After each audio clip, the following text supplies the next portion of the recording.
Kažkaip turbūt ne to tikėjotės prieš rungtynes.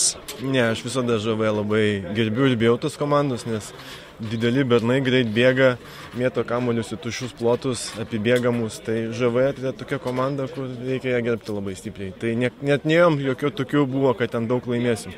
Ten, kad jie praeitą savaitę daug pralošė, tai turbūt buvo atsitiktinumas.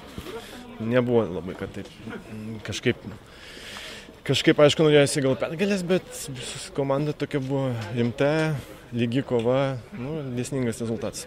O tai ko jums trūko, ar nieko netrūko? Nemanau, kad nieko netrūko. Gera sudėtis buvo, visi žaidė, ŽV paprasčiausiai yra stipri komanda. Aukšti bičai, gerai bėga, kovoja dėl kiekvieno kamuolio, rimtai kaunasi.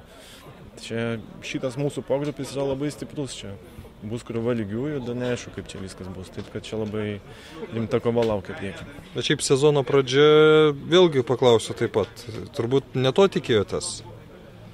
Tikėjomės visada kovos, mes tikimės. Mes einame gerų savo tempų, 4 taškai iš 2 rungtynių, viskas gerai. Čia spręsis viskas dar ateityje. Kovos prasidės Liepos mėnesį. Dabar renkam taškus, viskas pagal planą, viskas gerai. Ačiū.